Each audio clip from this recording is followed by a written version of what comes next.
बोलो गीता माता की जय। वसुदेव सुतं देवं कंस चारुण मर्दनम देवकी परमानंदम कृष्णं वंदे जगद्गुरुं। कृष्णं वंदे जगद्गुरुं। इन साधन की दो शैलियों में चार मुख्य भेद हैं। करण सापेक्ष शैली में जड़ता, शरीर इंद्रिया मन बुद्धि का आश्रय लेना पड़ता है, पर करण निरपेक्ष शैली में जड़ता का आश्रय नहीं लेना पड़ता। प्रत्युत जड़ता से माने हुए संबंध का विच्छेद करना पड़ता है। दूसरा है कारण इसका। करण सापेक्ष शैली में एक नई अवस्था का निर्माण होता है, पर करण निरपेक्ष शैली में अवस्थाओं से संबंध विच्छेद होकर अवस्थातीत तत्व का अनुभव होता है।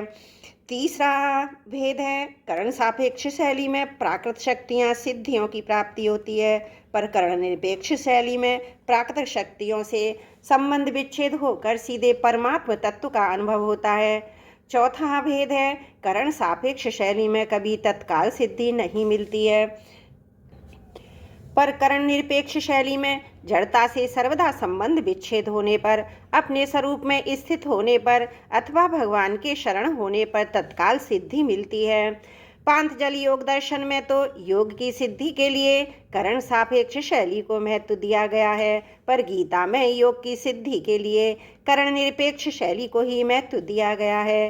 परमात्मा में मन लग गया तब तो ठीक है, पर मन नहीं लगा तो कुछ नहीं हुआ। यह करण सापेक्ष शैली है।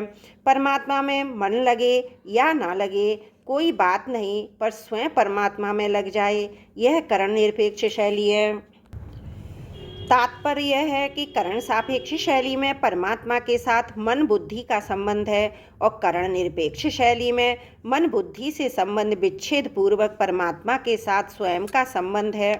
इसलिए करण सापेक्ष शैली में अभ्यास के द्वारा क्रम से सिद्धि होती है, पर करण निरपेक्ष शैली में अभ्यास की आवश्यकता नहीं है, कारण कि स्वयं का परमात्मा के साथ स्वतः सिद्ध नित्य संबंध नित्य योग है। अतः भगवान से संबंध मानने तथा जानने में अभ्यास की आवश्यकता नहीं है। जैसे विवाह होने पर स्त्री पुरुष को अपना पति मान लेती है, तो ऐसा मानने के लिए उसको कोई अभ्यास नहीं करना पड़ता। इसी तरह किसी के बताने पर यह गंगा जी है ऐसा जानने के लिए भी कोई अभ्यास नहीं करना पड़ता। करण सापेक्ष शैली में तो अपने लिए साधन करने क्रिया की मुख्यता रहती है, पर करण निरपेक्ष शैली में जानने के लिए विवेक और मानने के लिए भाव की मुख्यता रहती है। मेरा जड़ता शरीर आदि से संबंध है ही नहीं, ऐसा अनुभव ना होने पर भी जब साधक इसको आरंभ से ही दृढ़तापूर्वक मान लेता है, तब उसे ऐसा ही स्पष्ट अनुभव होता है जैसे वह मैं शरीर हूँ और ये शरीर मेरा है। इस प्रकार गलत मान्यता करके बंधा था, ऐसे ही मैं शरीर नहीं हूँ और शरीर मेरा नहीं है, इस प्रकार सही मान्यता करके मुक्त हो जाता है, क्योंकि मानी हुई बात ना मानने से मिट जाती है। यह सिद्धांत है। इसी बात को भगवान ने गीता में कहा है कि अज्ञानी मनुष्य शरीर से संबंध जोड़कर उससे होने वाली क्रियाओं का कर्ता अपने को मान लेता है।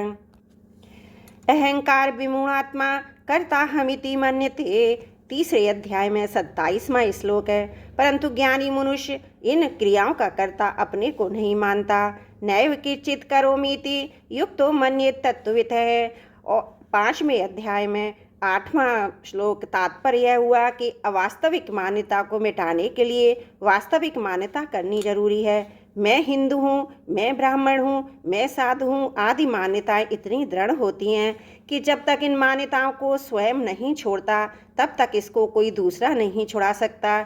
ऐसे ही मैं शरीर हूँ, मैं करता हूँ आदि मान्यताएं भी इतनी दृढ़ हो जाती है कि इनको छोड़ना साधन को अपने कठिन को मालूम पड़ता है। परंतु ये लौकिक मान्यताएं अवास्तविक असत्य होने के कारण सदा रहने वाली नहीं हैं, प्रतियुत मिटने वाली हैं। इसके विपरीत मैं शरीर नहीं हूँ, मैं भगवान का हूँ आदि मान्यताएं वास्तविक सत्य होने के कारण कभी मिटती ही नहीं, प्रत्युत उनकी विस्मृतियाँ होती हैं, इससे विमुक्ता होती है। इसलिए वास्तविक मान्यता दृढ़ होने पर मान्यता रूप से नहीं रहती, प्रतियोद अनुभव में परिणित हो जाती है।